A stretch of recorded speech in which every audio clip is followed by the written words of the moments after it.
Okay, our first menu is the sauce. Okay, it's a very versatile sauce, and pwede nyo gamitin no kahit saan. So I'll show you at the end of the video. I'll show you an application kung saan nyo siya pwedeng gamitin.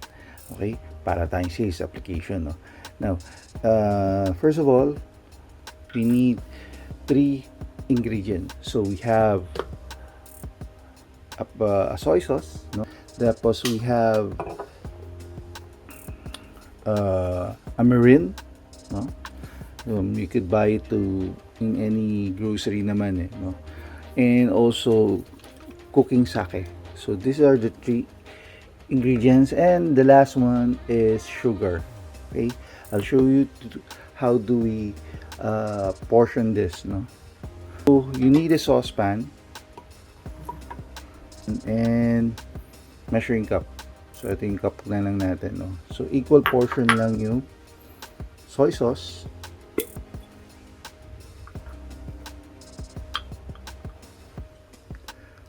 so we have our mirin.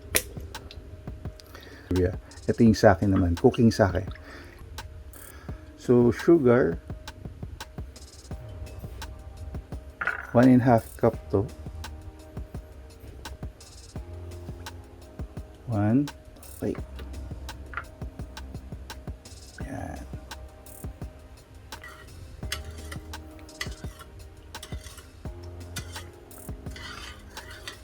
Then let's go to the burner.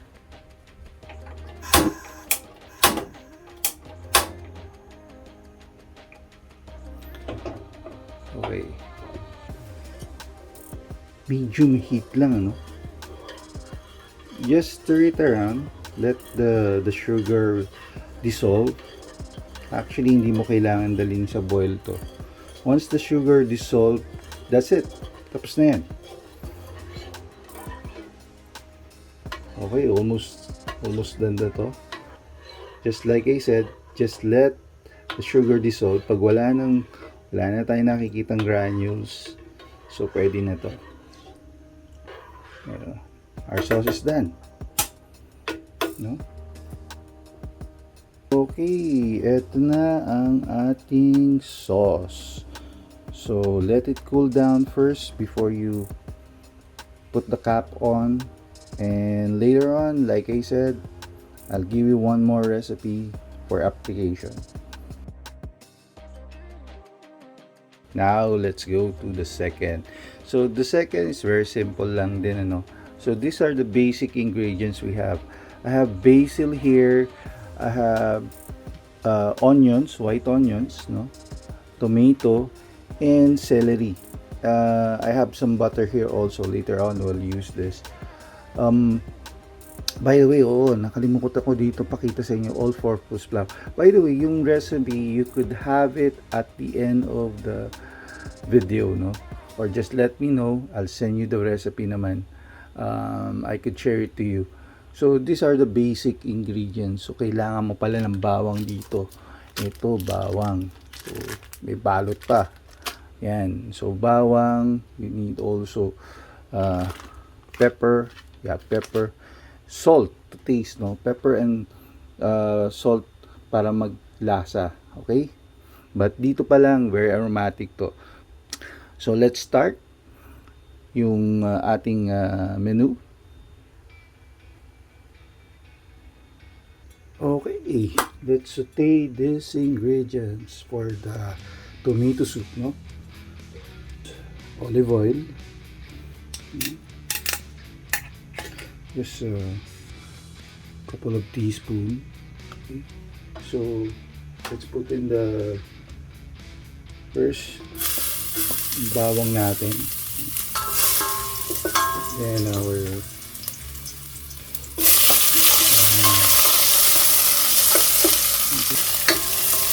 basil. Put it here para lumambot. And also celery. Kung maamoy nyo ito, aromatic na siya kagad. Little bit, pinch of salt. and pepper.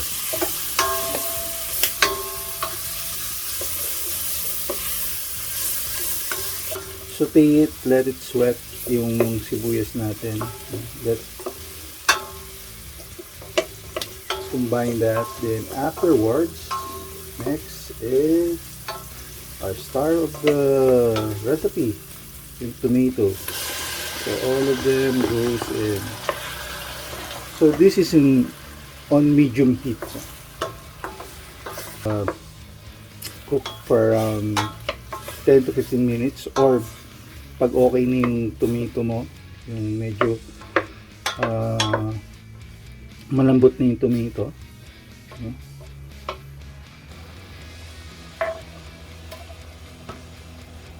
So stir nyo occasionally dito, no? Stir lang natin, then put a lid. Let's put a lid on it para capture nyo lahat yung steam.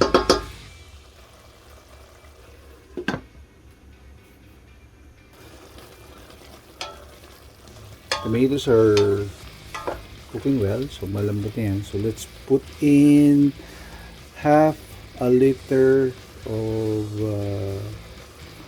water with chicken nor. Let it simmer for another 10 minutes, no? Medium heat. So we'll be back after 10 minutes for this. Yan. So pag okay na yan,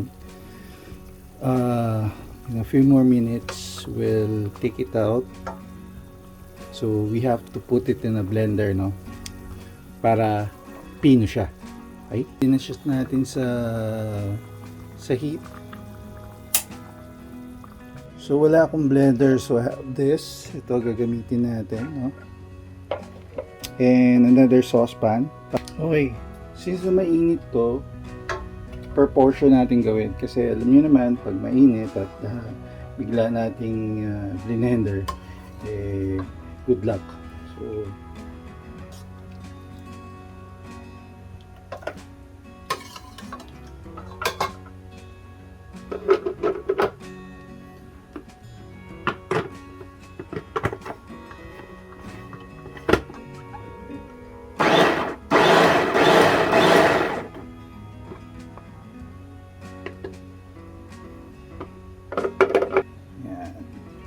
very nice.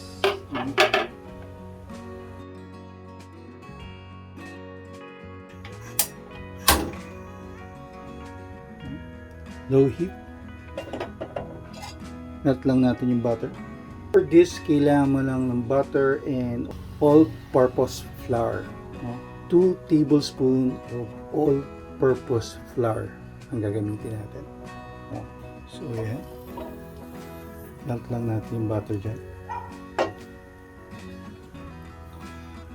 This is around 1/4 cup of butter. Mini-melt natin. And 2 tablespoons of all-purpose flour. 1.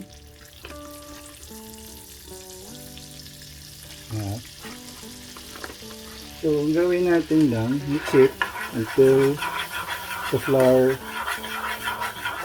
is cooked.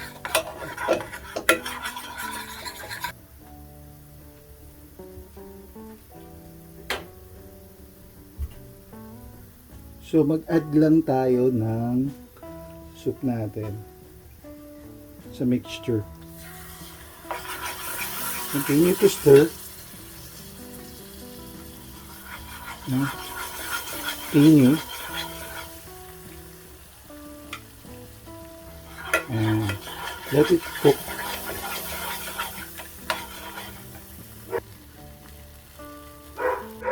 So, lagay natin sa mixture natin. So let's just put this and simmer, no? A few minutes. Let it simmer down. Simmer. Then afterwards, we're done. Okay, our soup is done. So, serve ko ito mamaya with the pairing of either, like I said, cheese sandwich or some crackers. Huh? So, we'll prepare this later with our teriyaki sauce and also chicken biryani. Okay, ito na yung sinasabi ko kanina. So, I made some grilled cheese sandwich with our tomato soup. So, tama-tama ang pairing, di ba?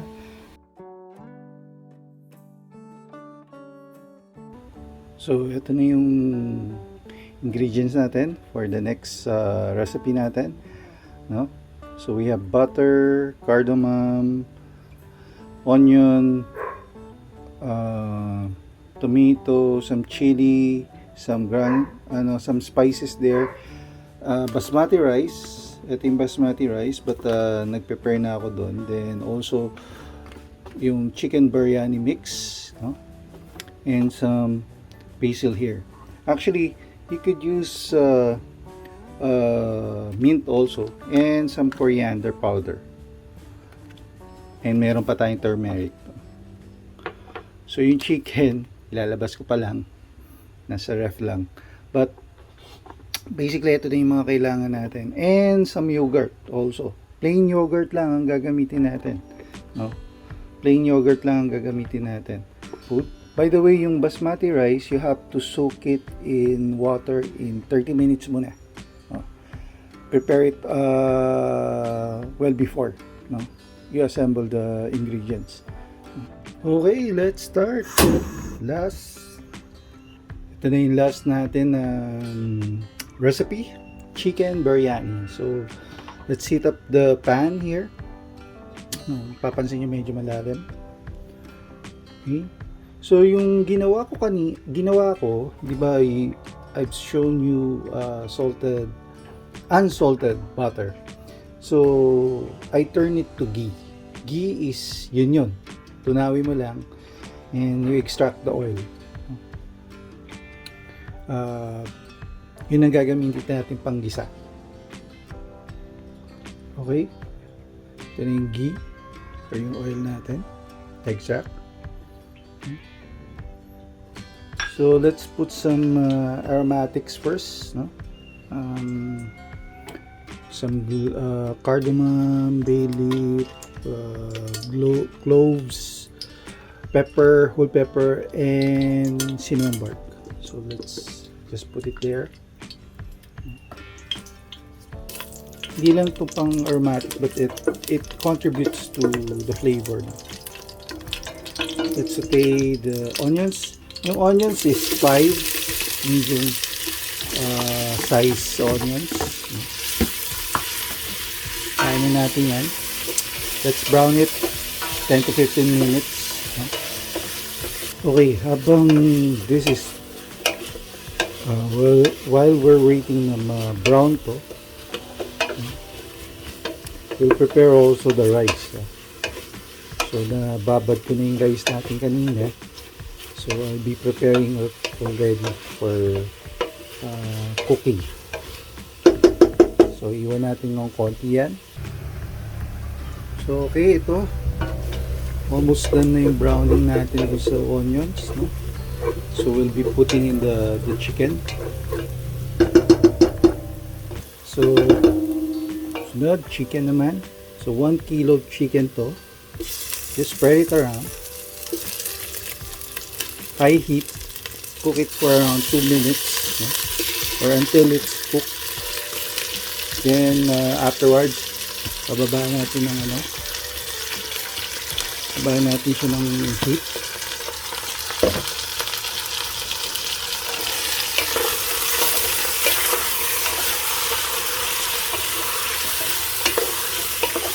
Okay. So, add na natin yung biryani. So, ito yung biryani, no? Actually, yung kaganda, madali lang bumili ng mga ganitong compared before. Ito binili ko lang sa Lazada. Ayan. Ayan. Halo lang natin yun. Then afterwards, paghalo natin, we'll add sa half cup water or sa splash of water. So let's, by the way, lagyan lang natin siya ng tubig, ng splash of water. Tapos the rest of the ingredients, 1 cup of yogurt,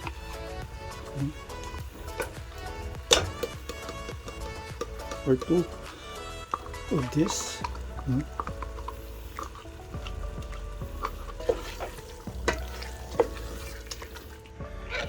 ginger chili, ginger garlic,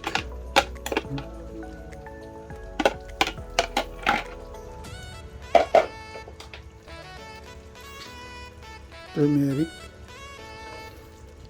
half 1 tablespoon, and also coriander. Yeah. Okay. And yung tomato. And yung basil.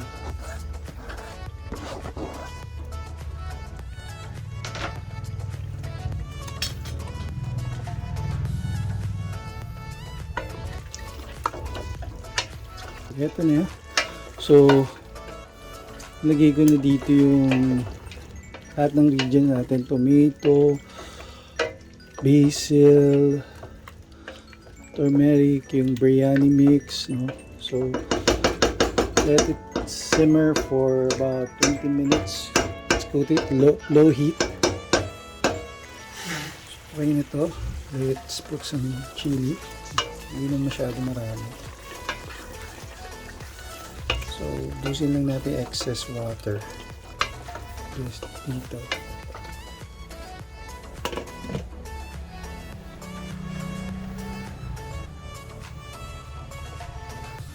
Okay, ito. May prepare ako ng water dito. 2.5 liters. And also the spice. So, cinnamon bark, 2, cardamom, 4, cloves. Tapos ito parang star anise, pampabango. Salt 2.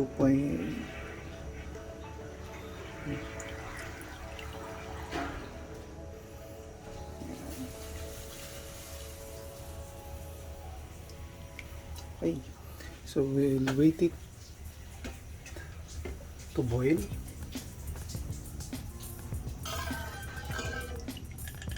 Lagyan na natin yung basmati rice. So, lutuin natin ito mga around 10 to 15 minutes. Hindi lutong-luto, 90% lang.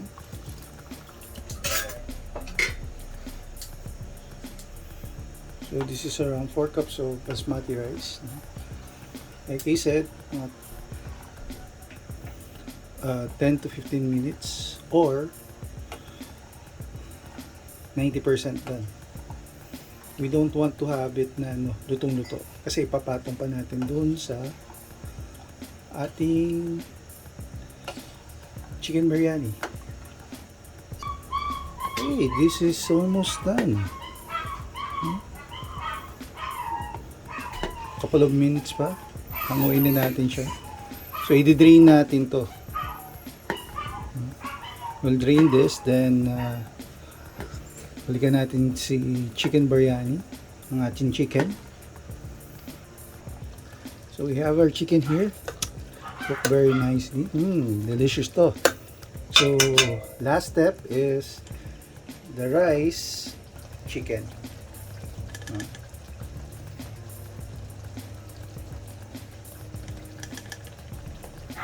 So that it could cook together with the chicken pa.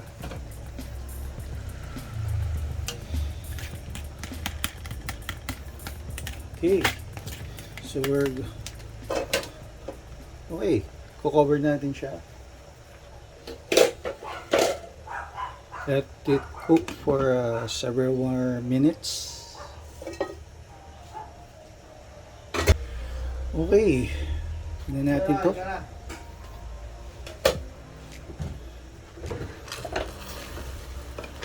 So, yan.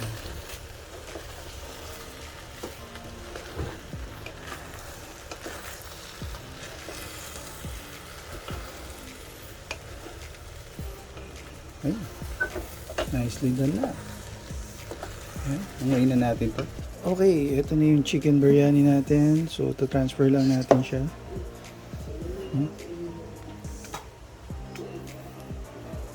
Transfer na natin.